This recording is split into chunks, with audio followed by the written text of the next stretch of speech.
Hello, everybody. Today I'm reviewing a hand from the 2024 World Series Poker main event. Uh, right now we're at the final table. First place guaranteed $10 million. Ninth gets $1 million. The next pay jump is to 1.25. So $250,000 pay jump potentially on the line. And action starts out with our chip leader Griff raising pocket fours from early position. The hand itself is totally fine to raise. You want to raise more hands as a chip leader anyway.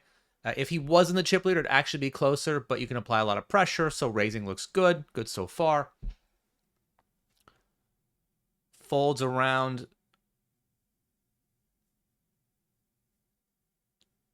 to Brian Kim in the small blind with ace-8 of clubs. Now, in a pure chip EV situation, which means there just aren't any pay jumps to consider, flatting this hand is pretty reasonable. You're getting a decent price, and it's a better call the wider you think your opponent's opening, and the greater edge you have on your opponent. You also want to play more hands, so I can get behind a call. I do think at a final table, given the chip stacks, it's actually a little bit worse, and that's one thing I want to talk about right now.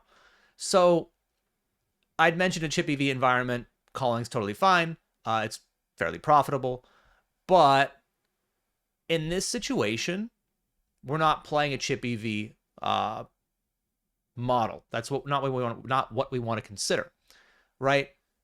Right now, Kim starts the hand with 100 million, which is around 50 big blinds, and there are three very short stacks between 13 million and 36, which is 7 to 18 big blinds, and two other shorter stacks with 30 to 35 big blinds. In fact, three.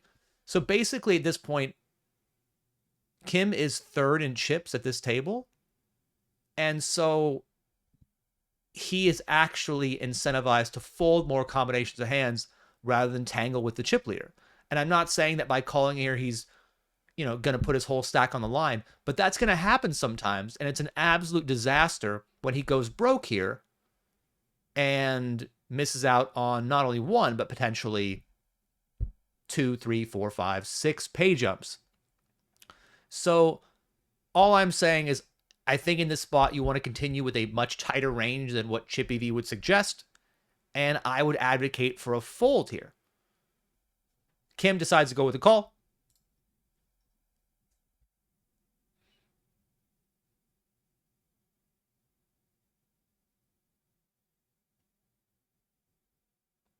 We see a flop. 9, 4, 3, 2 diamonds, 1 club. Kim checks like he should do with every hand in his range. Shouldn't have any leads here. From the small blind, Griff bets out. And the sizing is kind of small here. I think he bets 3 million at 12, which is around quarter pot. If you stick this in your solver, I will imagine, and when I looked it up, that this sizing, again, is on the smaller side. Generally, you want to pick a slightly bigger sizing, but I don't hate it. And I think sometimes we get a little too into the weeds about what the perfect sizing should be.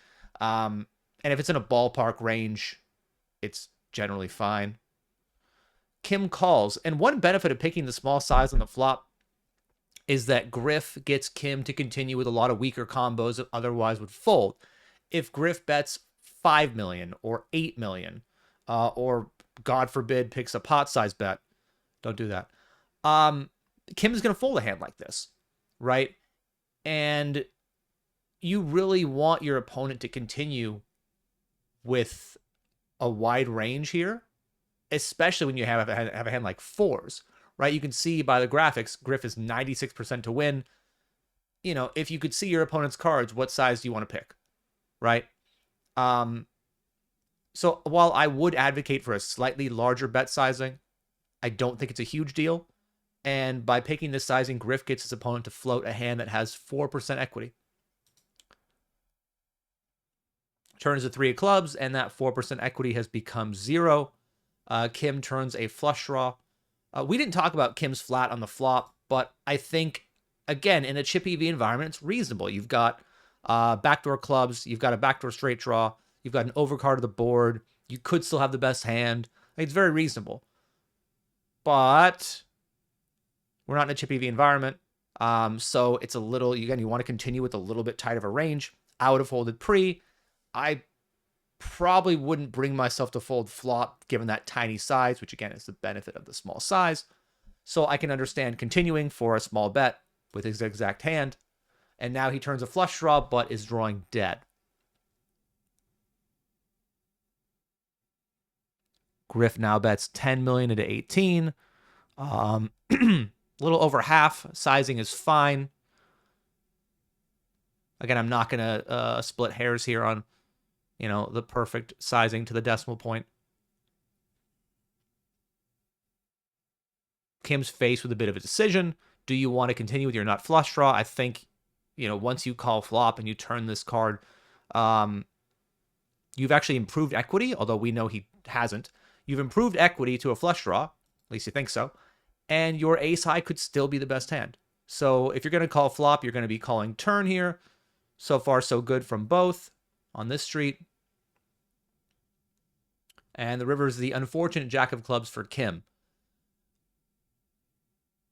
He checks again. I think some people might want to lead here. I think the issue with leading in this sort of a spot is that you need to be careful how you construct your range. And some people will be overly weighted towards bluffs or value, which creates a problem.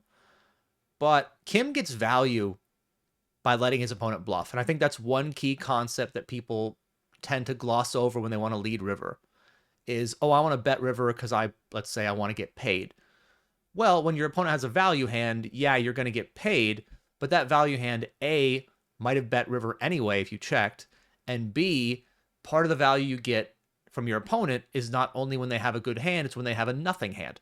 And so by checking, you give Griff a chance to potentially bluff with this pot, where he could have a hand like brick diamonds. He could have a hand like ace 5. He could have a hand like 7-6. I mean, he's the table chip leader. We expect him to open wide. He could have just 2 napkins, right? And you want him to put some money in there with nothing.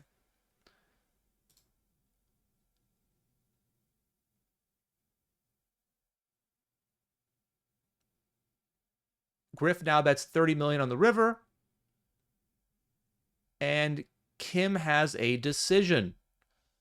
So personally, I think it's not much of a decision, but I mean, let's go through the options, right?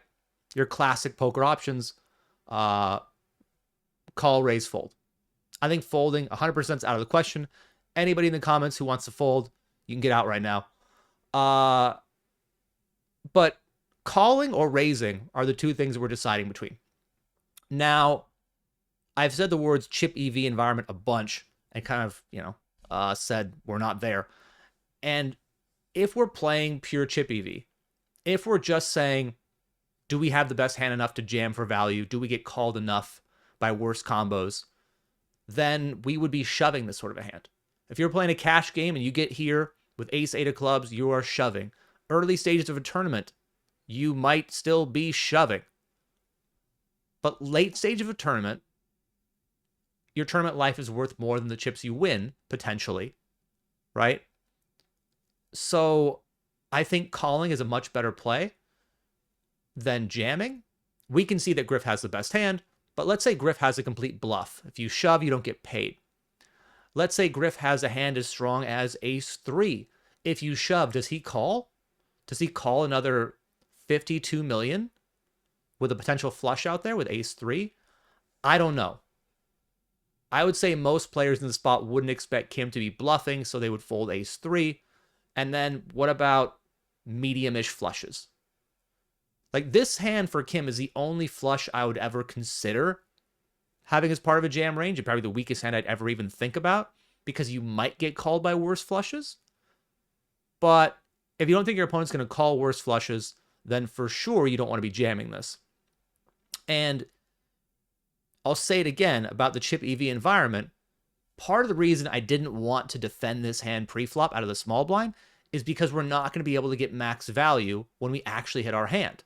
Right here, we've rivered a hand that in many situations can go for max value, can just check jam, and we can put all our stack in the middle. Even though we don't have the nuts, we would have a hand strong enough to jam and potentially get paid.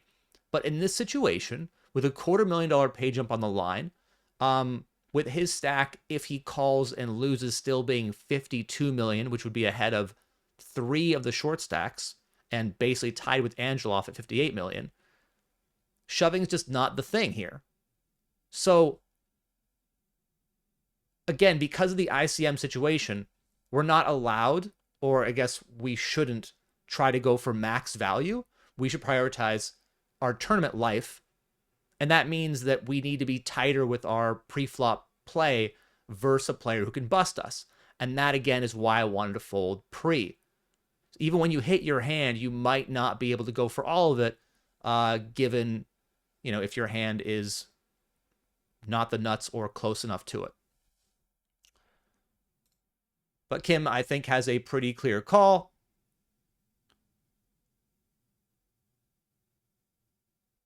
And eventually, he calls and is shown the bad news. Spoiler.